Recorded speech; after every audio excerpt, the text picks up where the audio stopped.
Good morning, everyone. My name is Diana, and I will be serving as moderator for today's presentation. So before getting started, we hope that LPNs and all nursing professionals have had a great nursing week and have been recognized throughout the week.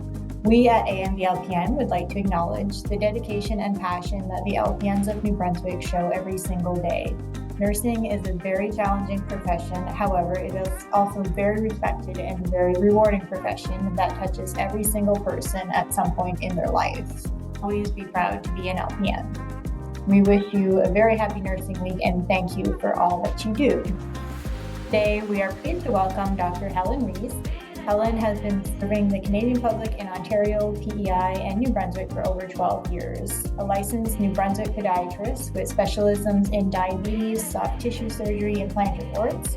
Helen is the sole proprietor of Atlantic Podiatry and is the high-risk diabetes foot clinic team podiatrist for Horizon Health in Fredericton.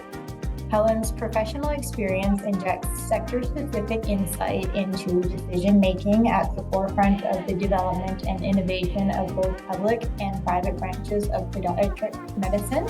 So without further ado, welcome Helen, and thank you for joining us today. Thanks very much for having me. I want to kind of start by saying, I really appreciate you nurses too. I work very closely every day with you guys, and I couldn't do my job without you, so I appreciate that stuff. Anyway, so let's get started. So today I will be talking about assessing and treating the high-risk foot. And as we said in the last post, 2 days a week I work with Fredericton at the high-risk foot clinic as a part of the multidisciplinary team there. So if we go on to the next slide, I just want to kind of inform you what a podiatrist is. We are a very unique profession here, especially in New Brunswick. There's only a handful of us in the province. So a podiatrist basically treats the foot and ankle, and we can do anything from diabetes to foot care to orthotics, soft tissue surgeries, sports medicine, pediatrics, anything to do with the foot and ankle. We are the profession here. And if we go on to the next slide. So why did I start off the presentation with an iceberg? No, don't worry, I'm not going to talk about the Titanic and all of that. But the iceberg, for me, really kind of illustrated the importance of looking at the bigger picture. We often look at surface things, but there's a lot of things underneath the water that we don't see. And if we don't concentrate on everything below the water, we can end up like the Titanic and sink. So just a little reminder there to kind of look into the bigger picture. Let's go. So I mentioned at the start that I'm part of a multidisciplinary team. And there's been a lot of literature out there that explains the importance and how you develop a multidisciplinary team. So it can start from the cleaners, the porters, all the way up to the radiologists, the nurses, the physicians, podiatrists. Everyone is included in this multidisciplinary team. Without this setup, we wouldn't be able to do our jobs. The research that was shown on this slide here is so important for diabetes, because you can't just focus on what's in front of you to help save a limb. You have to look at the whole picture and the general health of someone. This is a really good article if you wanted to look into the importance of multidisciplinary teams within the diabetic setting there. So there's 6 management aspects when developing this multidisciplinary framework. And like I said, it goes from the microbiological control, the wound care control, vascular, biomechanical or mechanical controls, metabolic, and the educational control. So if you can picture all of those different levels, then we have each profession within those levels, and that will help us hopefully save some limbs. And to put it into context, every 30 seconds, so when we started this video, it's probably been a couple of minutes right now. And so think about that. Every 30 seconds, someone has lost a lower limb due to diabetes somewhere in the world. So we all need to make a change and help prevent some loss of limbs. Okay, let's get into some patient education. I really wanted to make this presentation to have things that you can literally take home today. You can put into place at your work, or your practice, or at the hospital the next day that you're on your shift. Because I think it's so important that we can just remember a few of these little things, and that actually will make a huge difference to save a limb. So educating your patients, self-foot exams. We're very good at basically having a list of things to tell our patients what to do, how to do it. But if we go back to basics, you'll find that a lot of people don't really realize that some of these things can help early detection, therefore early prevention, and can stop them actually from even being needed to be seen by their multidisciplinary team. So first of all, after having a shower, we need to educate our patients to really dry well in between the toes. They need to kind of see if there's any cracks in between there, if there's any breakdown in the skin. But by drying and keeping their feet well maintained, then that will help reduce the buildup of blisters. The other thing too that goes against controversy in New Brunswick is that I actually recommend no foot soaking. There are a couple of occasions where we do recommend foot soaks. However, on a daily basis, our patients, especially our high-risk patients, should not be soaking their feet. It creates a lot more issues from a moisture control point of view. And also don't put cream in between your toes. They should only put it on the base of their feet and the top of their feet. That way then they're not adding extra moisture in between their toes. The other thing too, a lot of our patients will say, well, I can't see my feet. And that's okay. We deal with elderly patients, we deal with patients that have mobility issues. So one of the little tips that we suggested was buy a mirror from dollar store and tell your patients to just daily inspect their feet. Once they've gone out of the shower, out the bath, use a mirror, and they can easily see the bottom of their feet. Also, too, when you're educating your patients, you can show them with a mirror. Keep a mirror in your office or at the hospital, and just use it to show the base of their feet. That way, then they can get a sense of what's going on underneath there. The other thing too, modern technology. Utilize a phone. Get someone, a neighbor, a friend, your wife, your husband, get them to take a picture of their bottom of their foot with their phone, and then turn it around and let the patient see it. They will understand their foot a lot better. The other thing too is keeping that picture on your phone. From a patient perspective, they can bring that in and show us. They can show us a line of progression or change, and that really helps our team with diagnostics. So tell them not to get rid of those pictures once they take it. The other thing too, wearing light colored socks. Now, I remember as a student being educated on telling your patients to always wear light colored socks. And to be honest with you, I couldn't understand it. And I was wondering why we were always saying this. And then I simply realized that it's if your patient is bleeding and they have a light colored socks, they will see the blood through it. If they have a black colored sock, they're not going to notice anything. So that's one of the reasons why we'd say wear light colored socks. It's from a safety point of view. So if that's one thing you just do is encourage your patients to wear light colored socks, that will help save a limb. And checking inside their shoes. I love my job some days because I think I have a treasure trove of amazing things I found in people's feet, from tacks to nails to glass to dog hairs, all sorts. A coin was embedded, like a penny, when we had pennies in Canada, was embedded right into their foot, and they had no clue that it was there. And so it's really important to tell them to check inside their shoes every single time they put it on. tip it upside down, feel it in with their hand, just really keeping an eye on what they're putting their feet into. The other thing too is it is coming up to summer, so a lot of our patients will be wanting to wear sandals. Now, I'm actually not against them wearing sandals. I think it's absolutely fine. The only thing I tell our patients to do is to look at their feet a little bit more and to check that they're not walking on something, making sure that their sandal is a light color, like a Birkenstock usually has the light brown so that they can see blood through it, and just being a little bit more careful in wearing a sandal. So I came across this a while ago through Wounds Canada, and I thought it was a really fun sort of way to think about it when you're assessing your patient's feet.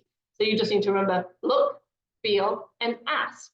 And it reminded me of my 5-year-olds learning about senses and learning about things like that. But it's a great way to just jog your memory every time you see a patient, and you can apply it to everything. It doesn't even have to be when you're looking at the feet, but you should be utilizing looking at it, you should utilizing feeling, and we need to ask questions. So let's go through this a little bit. So looking. One of the first things is, let's look at the nails. Are they thickened? Are they infected? Are they ingrown? Their skin, is it calloused? Is it dry, cracked? Is it showing any signs of infection? Is it red? All of these areas would cause someone's feet to be pushed into that higher risk category. And it's something that gives us a first insight into, could this be bubbling up? Could it be creating issues? Or is it just something that we do need to just monitor, watch, and keep an eye on? Now, the foot structure, you don't need to know tons about kind of what bones are there, whether it's a flat foot, whether it's a high arch foot, whether it's, got a bone there, it shouldn't have a bone. But in general, you just need to look if there's any areas that stand out a little bit more, or do they have an area that has a significant amount of hard skin on it, on a bony area? That could indicate that there's some sort of changes to it. And then the other thing too, treat it like any other part of your body. Is it swollen? Is it red? That's a sign to kind of seek out help. And then so the redness can result from infection, inflammation, circulation changes.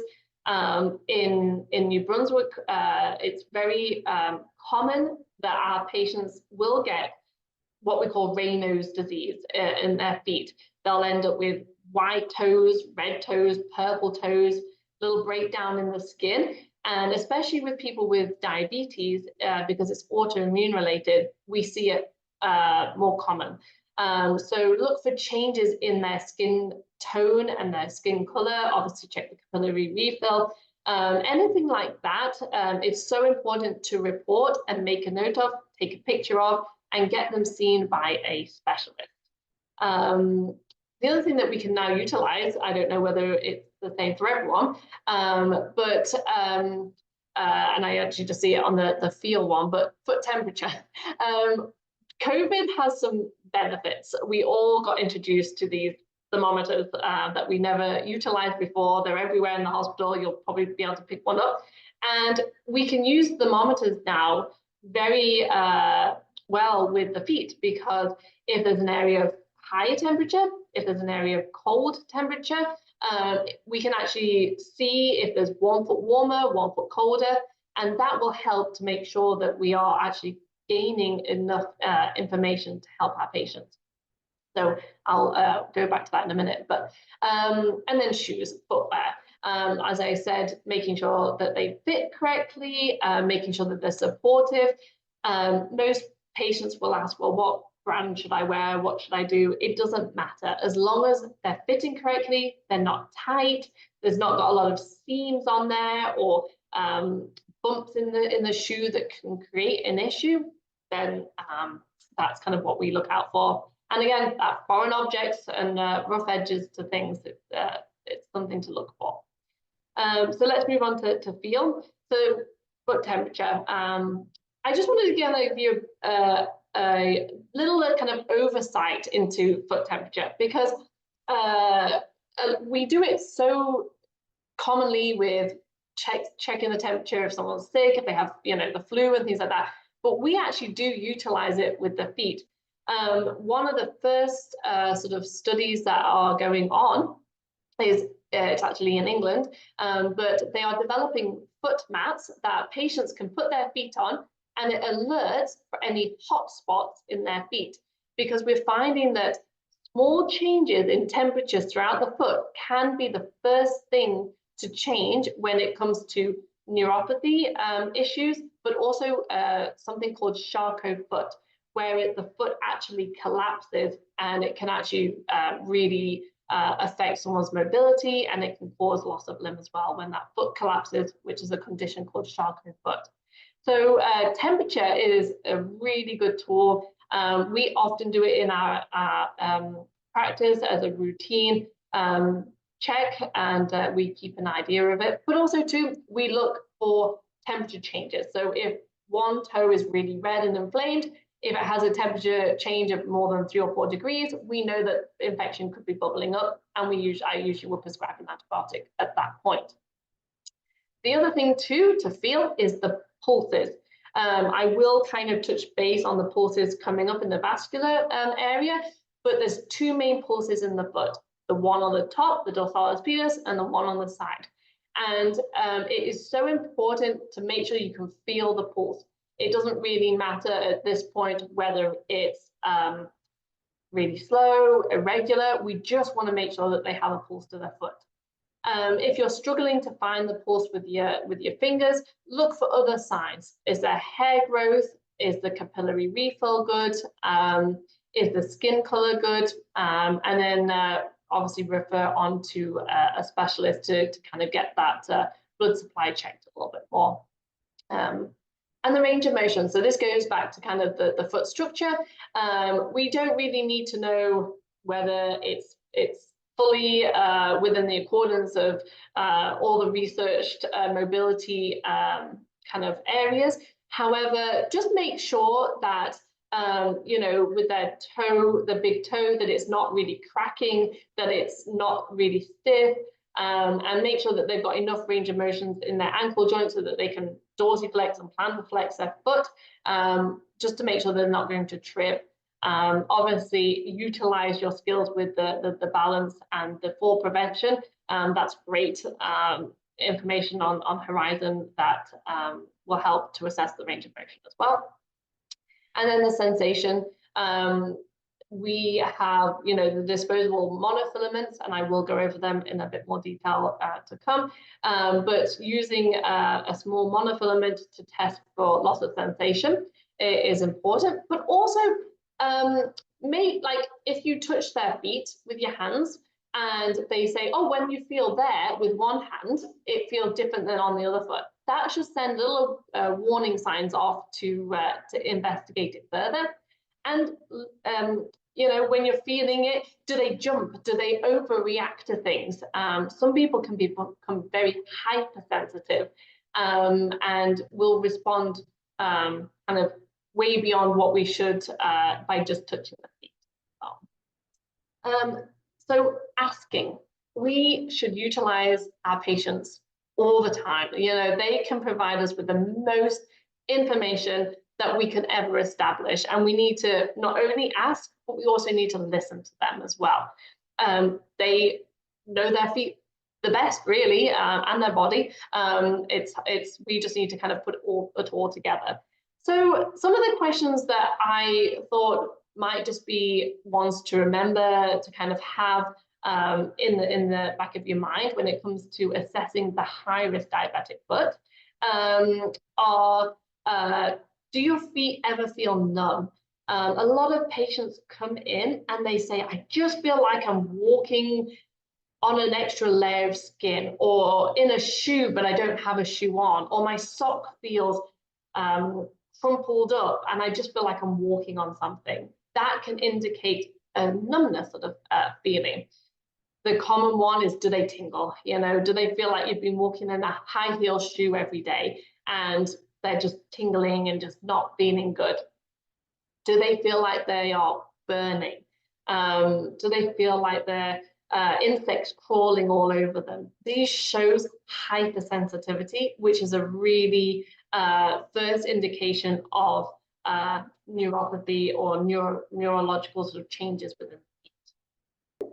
Talking about, and nurses definitely know more to do with these questions than probably I do, and I definitely utilize my nurse educators that have specialized in their CDEs and all of that when it comes to this. But these are still common questions that we need to make sure we have answered, because it will help to kind of determine how we treat the patient. So first of all, how long have they had diabetes?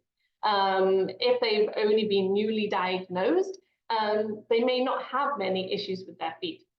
But if they are newly diagnosed and they were diagnosed with a blood sugar of 23, an A1C of 23, well, that's going to change some of the things that we do going forward, because they will certainly be more at risk than someone that's newly diagnosed with an A1C of 7.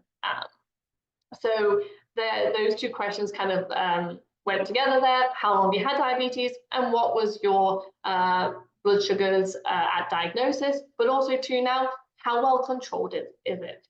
I often refer them to an endocrinologist or one of the diabetic nurse educators or a dietitian to kind of look into more of that if I feel that they're not controlled well.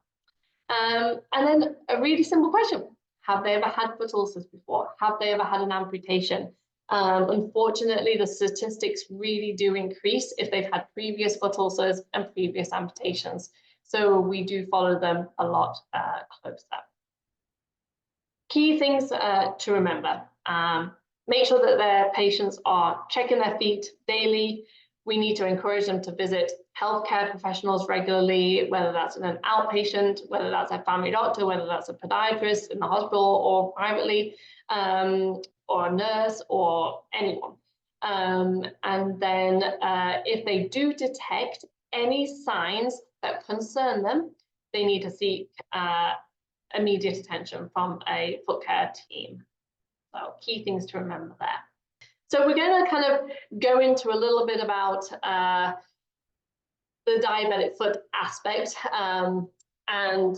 But again, this is still really important to know, even if you don't deal with diabetes daily, because if you're in the community, if you're in the hospital, you are the first point of call when it comes to looking at people's feet. And so we need to kind of look into all of these different factors to make sure that either they're seen quickly or they are really high risk and they need to be pushed through the system a little bit quicker. So the physical things, trauma, infection, ischemia, and well, it's like kind of healing mechanisms. Do they have even the healing process to help treat this wound? The healthcare professionals, you know, we really need to be able to provide resources, education. We need to work as this multidisciplinary team, and we need to have the skills, the knowledge, the up-to-date knowledge to help treat all these wounds that we're seeing. The healthcare system, obviously, you know, we need to have the structure. And unfortunately, in New Brunswick, I'm the only podiatrist that works in Horizon. So, you know, we are working on that as a profession. But we also need to make sure that we are going through all the politics and all the organizational structural needs to ensure that patients receive the care as and when is needed. And hence why we need to utilize all of you guys to help heal these wounds.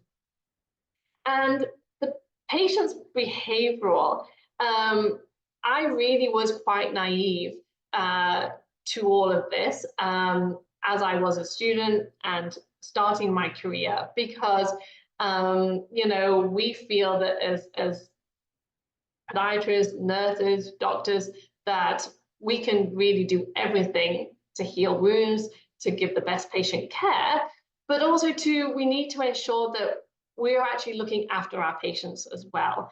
Unfortunately, and I do talk about this in a little bit, but mental health issues with dealing with chronic illnesses, chronic wounds, it can really affect negatively our kind of treatment plan.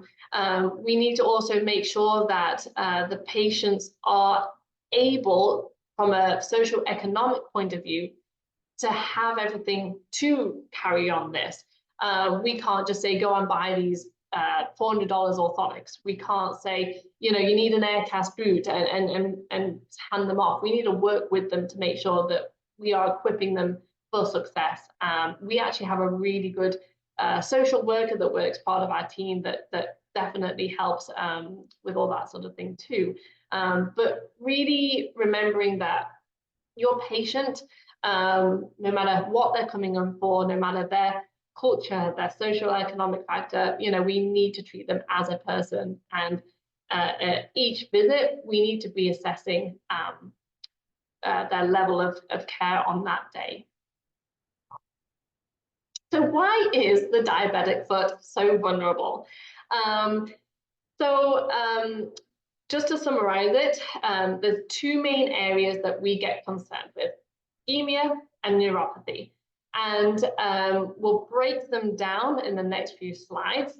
But the main kind of ways to think about this is, if we can make sure their circulation is great, can do all the surgery we need to, it still might not heal a wound, because if they have neuropathy as part of that, then that can increase the risk of deformities, because it can cause structural changes when you have neuropathy. It can also lead to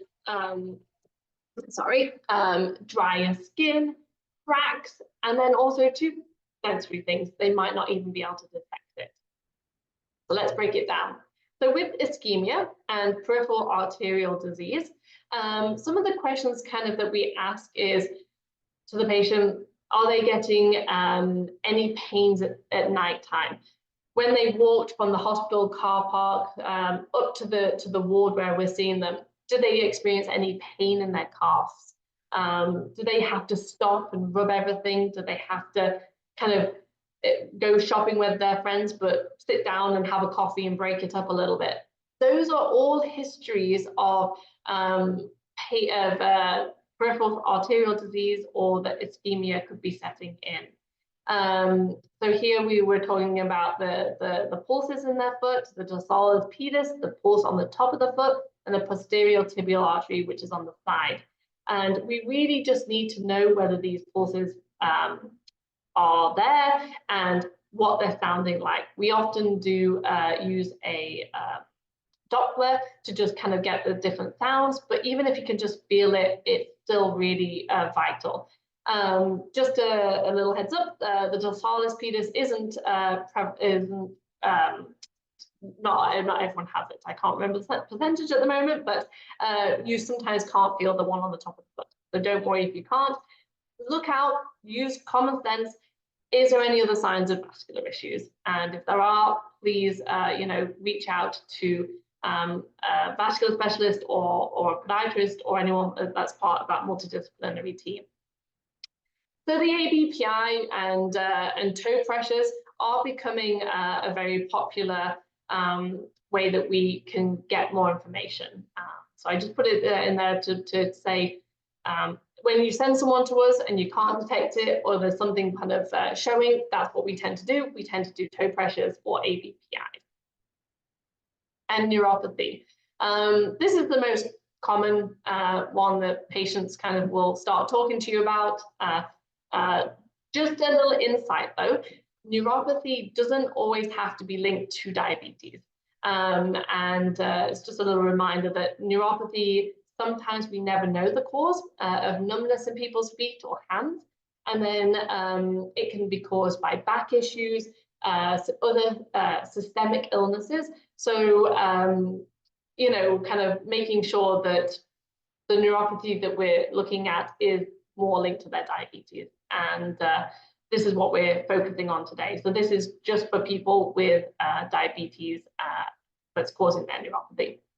So the aim of why we test with a monofilament for neuropathy is to identify patients that can't feel their protective sensation. And the reason why it's so important is to help prevent people standing on things and not finding out, wearing a shoe for too long and not realizing they're getting an ulcer. And so that's the reason why we use it, is mainly as an educational tool to educate our patients on taking care of their feet. Now, from a podiatry point of view, it helps to establish a baseline too. If we find that their neuropathy is progressing, if they are getting vascular issues as well, we may have to kind of do further testing to make sure they're not going to be developing Charcot foot or other issues as well. And also too, it helps to understand that it's also going to heal a certain way or not. So the monofilament, you can pick up, disposable ones, carry them around and just test every now and again. When you go into testing it, the basic thing that we were taught was to test 10 areas on the foot, avoid any hard skin areas, and get your patient to look away and say yes each time they feel it. Now, over the years, I've adapted that a little bit, and I actually tell my patients to tell me where they're feeling it. So for example, if I test the toe, I say, tell me where you're feeling it when I'm doing it. So they'll say toe, heel, rather than just say yes, yes, yes, because a lot of our patients just sometimes say yes and they don't actually really feel it.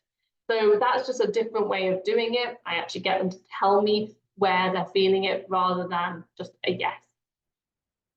We can introduce tuning forks and other tests to test for kind of hot and cold as part of that test. But to be honest with you, any diabetic, I often say before you get into a shower or certainly a bath, to check the water with your elbow or with your hands if you've got good sensation in your hands, because I've seen it too often where people will get into the bath, they'll burn their feet and end up with third-degree burns because they can't feel that hot and cold difference.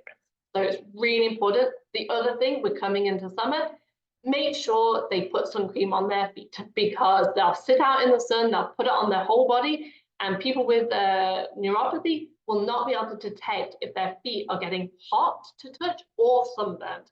So it's really important, if they're wearing sandals, to put sun cream on the top of their feet and protect it during the summer months as well. Infection.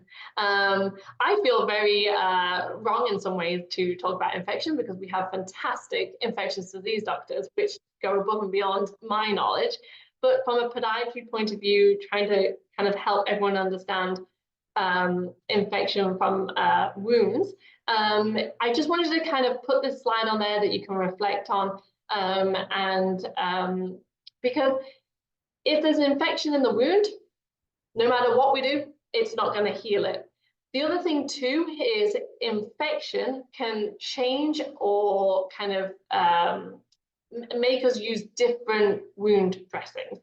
I didn't touch on all the wound dressings in this presentation because it's so well documented out there. There's posters in the hospital, there's posters within the wound care ward and things like that. So, but the reason why I put this slide on is because we want to make sure that you recognize that if the foot is hot, if there's an open wound, if they're feeling unwell, then we should be looking into what infection is there. Could it be in the bone? So we often will do x-rays to rule out or rule in osteomyelitis. We often culture it to see the microorganisms and determine what type of bacteria it is, what type of infection. That will help determine the type of wound dressings we apply or the antibiotics that we also provide as well. One of the major things when it comes to infection is if ever your patient is being fit and well and all of a sudden starts feeling feverish, if they start feeling unwell, and you notice that their foot's swollen, or that wound is just starting to smell, or there's other signs, you need to get them to see the foot care team or the wound care team as quick as possible, because we don't want it to get cellulitis going on. There we go.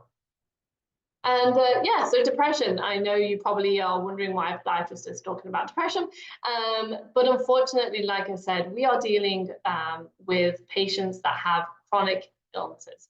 Diabetes, impacts their lives in so many ways. Not only do they have to now change their food, they have to check their blood sugars all the time, they're having to see all these different doctors, their life is already being really affected.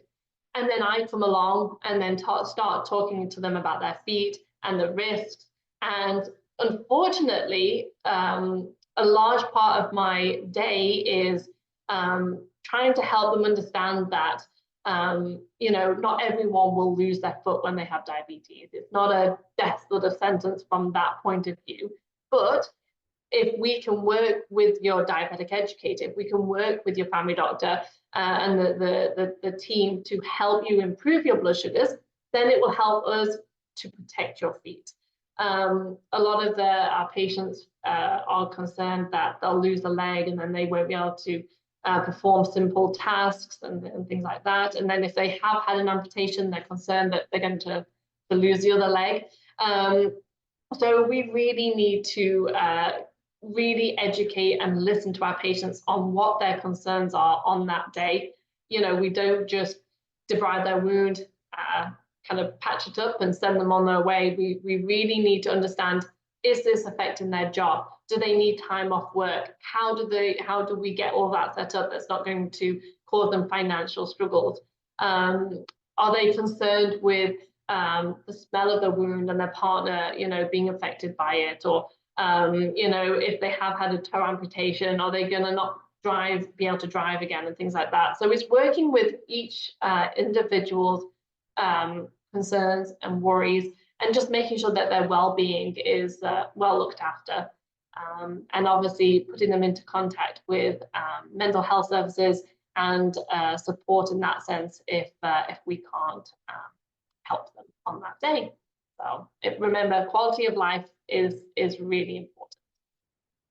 So yeah, so I kind of summarized everything that we talked about in this slide, and it just kind of knitted together everything that contributes to amputations, to ulcers, and all these complications. I just thought it was kind of a nice little slide there to reflect on, and feel free to screenshot it and keep it in your back pocket, just to kind of go from there. And in summary, a lot of people ask, well, you're just a podiatrist, you just look at the foot all day, but the foot is so complex. It is linked to your body. It keeps you up all right all the time. And so make sure your patients are aware that, to keep everything going, we do need to look at the feet as well. Diabetic ulcers are multifactorial, and we need to work together to help reduce the risk of diabetic foot complications. Don't just focus on the dressing type, hence why I didn't talk about it today. You need a wound dressing isn't just going to heal the diabetic foot. We need everything else as part of that, and treat every aspect. And yeah, so that's the summary there. I know I rushed through it, but I'm very passionate about being a podiatrist. And so, I don't mind you guys sharing my email or contact information, and feel free to ask any questions. I'm always happy to educate and support everyone. Perfect, thank you.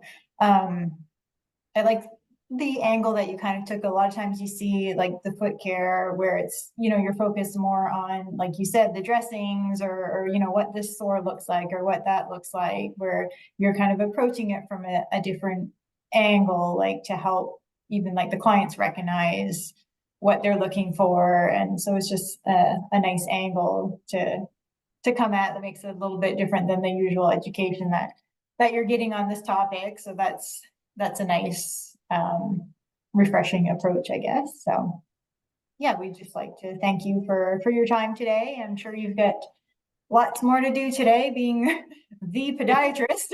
Exactly. Yeah. All right. So yeah, we'll wrap it up. And thank you everybody for attending, and happy nursing week to everybody.